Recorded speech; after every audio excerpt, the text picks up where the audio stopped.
So I actually was at a friend's birthday and we went to Lords to watch the one-day final of the cricket.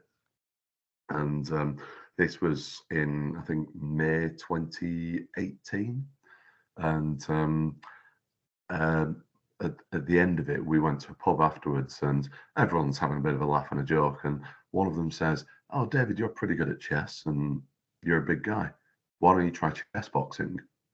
And I went, "Huh, yeah, of course, yeah, all right." And he said, "No, no, seriously, it's a thing."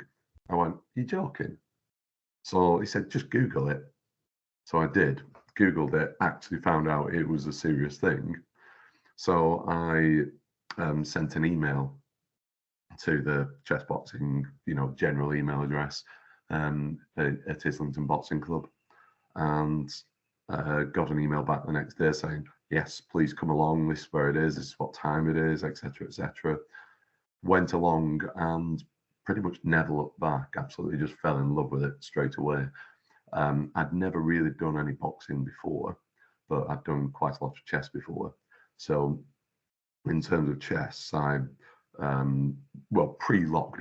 lockdown's been bad for my chess playing abilities, but pre-lockdown, I was in the top 150 in the UK in terms of standard of players for, actual chess, not chess boxing. But I'd never really done any combat sports or martial arts or boxing before, just, the odd training session here and there. And then in March 2020, I mean, they gave me a fight. I don't think I was really ready for that fight because I look back on that and look at the standard of boxing that went into that, and it was not good at all. But having said that, I survived it, and then that fight came. I did that fight. Lockdown came along immediately afterwards, and then I next fought in December 2021 against quite a good boxer actually, and I managed to win that one as well. The best way I can describe it is you've done so much exercise and so much intensive exercise that your heart's pounding and you're out of breath as well, and then you're trying to really focus on something and really concentrate. So we have a thing in chess boxing called what we call a Jaffa, which is basically just a big error, and they mostly happen at the beginning of a chess round.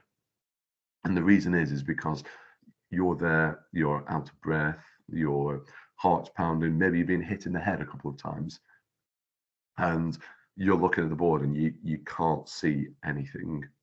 You can't calculate, so you just have to play a move, and you play one, and invariably it's the wrong one at the beginning of a round. So that's the most difficult part of it, and it takes you, depending on how hard the boxing round was, maybe a good sort of 30 seconds to get back into it. The difficulty for me is that I'm a heavyweight, and not to stereotype chess players, but generally chess players are not heavyweight and fit enough to do boxing as well. So it's quite difficult for me to find an opponent. But we'll see what the future brings. There's a couple of French guys who maybe fit the bill, but we'll see. If I don't compete again, will I be bitterly disappointed? No, because I really enjoy the sport, but I would like to.